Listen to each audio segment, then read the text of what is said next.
Do you call, oh, wait, I caught it. Do you call this upgrading or downgrading? This is our new water-methanol tank. So we've got a 6 liter in the boot at the bottom. We're going to a 1 liter. So I know it feels like downgrading, but we have to get the spare wheel back in the car. I just put 4 brand new Bridgestone tires on the car. Got in a massive scare twice already. One was with the Audi while driving on a highway. I just heard this ticking noise. Climbed out of the car, couldn't see anything. I said, no, let me turn around, go back home. I removed the front left wheel and the wheel was just starting to tear up. So luckily I wasn't too far away from home. The cooker there in the back, that was a different story. We were 600-700 kilometers away from home. While we were driving, I hit a speed bump way too hard. Yeah, the sun was in my eyes, it wasn't painted, and the trees off the road with the shade, you just couldn't see it. And then what happened was I hit the speed bump too hard. On our way home, the car just had this massive vibration. Didn't know what it is. We had this massive bubble forming on top of the wheel, not on the sides, like the bubbles you get on the side, was on top of the wheel. So every time the wheel rotated, you just get like this bounce in the car. It was absolutely horrible. So those two scares just told me that no, my daily is more of an my Audi is more of a daily now. I've got to get my spare wheel back, and I've got this massively great idea what I'm gonna do with this little bottle. Let's quickly go and show you the 6 liter water-meth tank. I think it's a 6 point something liter. Anyway, here it is. There you can see the height of it is about quarter, whatever the case is. Never had a problem with it. It's strapped nicely. It's sitting on a special plate. It's been bolted down to this top surface of the metal. We've got our pump here, wiring close to everything. It's pretty good. Then our water-meth pipes actually running up here, going through the side, through the whole side of the car, all the way to the engine bay. So what I'm going to do is I'm going to remove this whole setup and I'm going to put it in a new location. So where I'm going to put it is right over here. Okay, let me quickly put my flash on for you. There we go. So I'm going to try to put it in here. So when I look at it, because now, remember, I'm removing the pump next to the tank as well. So I got to get this one in somewhere. Also, this amp is in the way, and then also we're gonna need to get the pump in here. So what I quickly want to do is I want to show you guys this. I quickly tried this out yesterday and it looked pretty darn awesome. Okay, quickly take a moment and check this out. So I thought to myself, where can I mount the friggin' amp? I mean, there's some place here, maybe I can find something along the way here. I was like, okay, but it's cool, but then I have to like drill a hole and everything. And I was just, what if I flip it? Just freaking flip it and that's it. And it fits perfectly. The good thing is it's not touching anything on the back. It's still open. Even if it does give a little bit of heat off, it can still have the heat flow freely. Freely through it. So then what I'm going to do is I'm going to make a plate, put the plate in front. So that's why I've got the paper to do some measurements. So we're going to put the plate in front, and then on the plate is where we're going to put our water-meth bottle, maybe somewhere here towards the left hand side, and put the pump on the right hand side. We'll see how it's going to go. And then also just got to remember this is where the inlet is going to be. So I think also what I'm going to do now is probably disconnect our current water-meth, get everything out. I think what I'm going to do is the plate, because it's going to fit perfectly on here. I'm going to tighten it over there and maybe make a hole, because there's nothing here. Make a hole somewhere over here, then it's bolted in by 3 areas, and then even maybe here I can also make a hole in a plate over here, then I can also bolt it over there. So just to make sure the plate is properly steady and just won't collapse off.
it's a complete mess over here.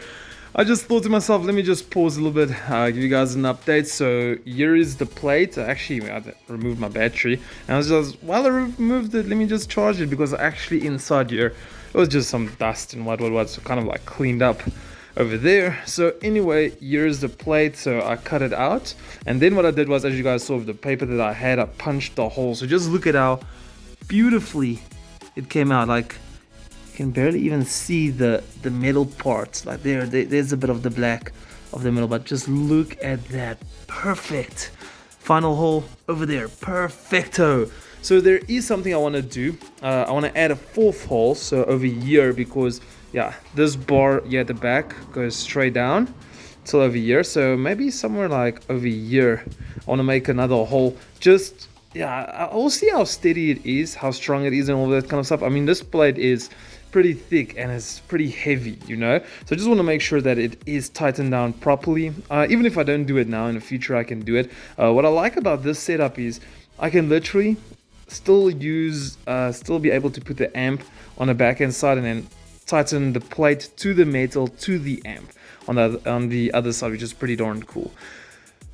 Okay, so what we're gonna do is we're just gonna continue quickly. I'm gonna tighten it, see how it fits, how it sits. Then I'm gonna do proper measurements of where I'm gonna put the pump and the bottle. We'll get that on next, and then we'll route the two to make sure they are connected. And then I already pulled out the cables over here, the previous Water-Meth. Here's the previous cable, still some Water-Meth inside of it, yeah, and then I drop it on my cables. So anyway, so that pipe is obviously gonna have to be shortened. This one, I'm just gonna have to do some magic with it, even if I just roll it up a bit, and then yeah, trying to connect it in there. So far so good. Let's have a quick look. Just look at that. That actually fits in so perfect. So here I think it might be touching, no, not really, it might be touching a little bit there, but it's not too bad of a chaos going over here. It's clearing this side. Let's quickly have a look like that. It's clearing, even here it's clearing, not touching the bottom. Really good. Only here I would say that maybe I just got to do a small kind of cut, but my plan is, before I just mount this plate and do everything, get everything done with, I'm gonna line up the pump. I'm gonna put the bottle over here so that I can loosen the cap and still throw it in, with hopefully the pump not being too much in the way. So the thing is, when I'm done, I think I'm gonna round off everything. So for example, here I'll round it off nicely. It's gonna save a little bit of weight, and it's gonna look a little bit better.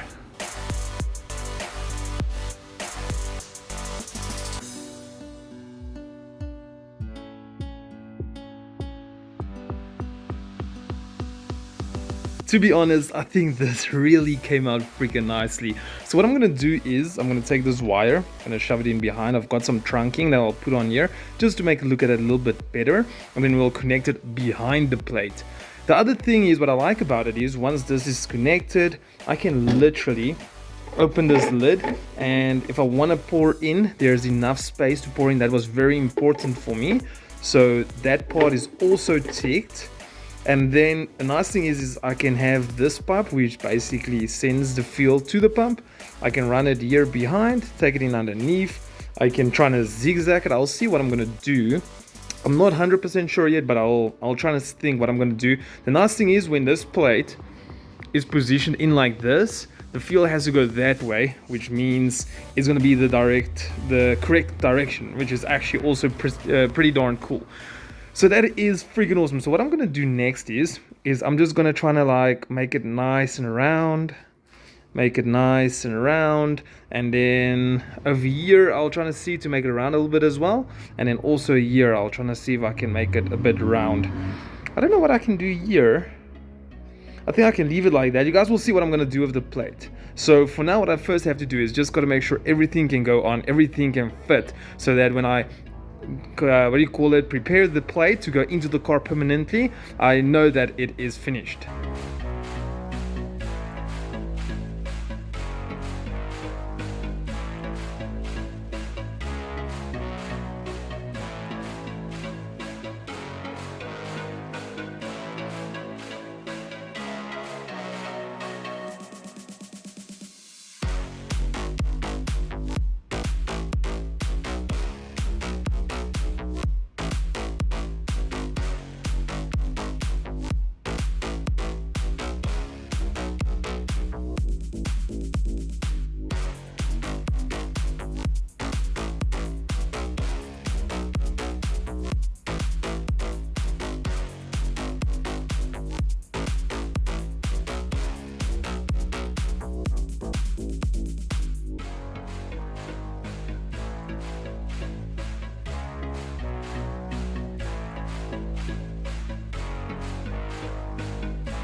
It is a mess, but this is coming along really good. I just absolutely love this carbon fiber wrap thingy that I put on. I think it looks really good. I had some spare in the house.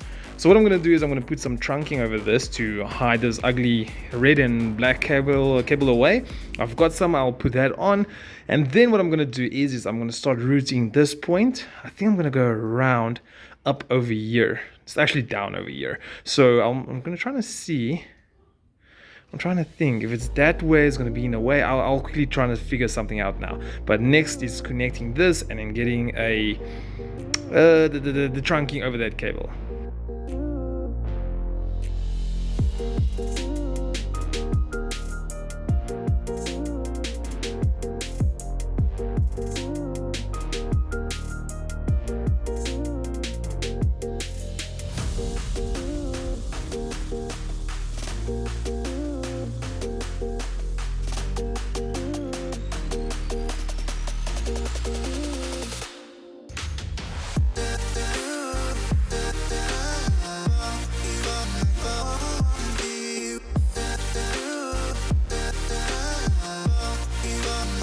Hold up, this is one of those great moments where I can actually like close this cover. As you guys can see, it's closed, and I literally just need to sort out these two cables. But if you open it, let me just get it inside. Why is it so freaking blurry? It's the sun. And then, oh my gosh, it closes perfectly. Nothing is in the way. The amp in the back is still plugged in, still has ventilation at the back. I just need to bolt it down, but just look at that. So this cable is gonna go behind it, and then it's gonna connect to this one behind it. This fuel line will connect to the top part over there. So everything is gonna work out perfectly. I'm so freaking happy. I think it looks so darn awesome. The carbon fiber wrap looks really good, but now the white over here is bugging me. Doesn't matter. So also what I want to do in time is put some lights in here. I was thinking of putting in red LED strips at the back, but then it's not gonna lighten up the whole thing so nicely. So we'll see what I'm gonna do. It is in. I've got this blanket. I'm gonna show you guys quickly. So I just want to throw this over my arm because of the sun. The glare is just too much, and there's still a few things I want to do. So anyway, here it is. Let me actually put the flashlight off. Let's open it up. Oh my goodness, just look at that. Now I can put the flashlight back on. I absolutely love the wiring. Just to put it, let it go with it and all that stuff going there in the back. And this one goes and plugs in underneath. Comes out here on the top over there. So everything came out freaking beautifully over there. It's connected, going straight towards the front. I think, I don't know, I'm speechless. So here you can see the water meth is there as well. So the next thing I want to do is I want to get a different cap. There's a cap with a small pipe. So what happens is on top of the cap there's a little hole, and then I'm scared it's going to spill. So anyway, so I want to get that cap with the, sorry, my nail actually broke. So I want to get that cap with the pipe, and then I want to lead it out to this little hole over here. So I'll just make a small hole and then just push it through there. So if there is any spillage of the water meth, it will just basically fall down here going out underneath, which is not a good idea because the exhaust is there. So I'm gonna have to think of a different way now. Anyway, there we go. Damn, this looks so darn good.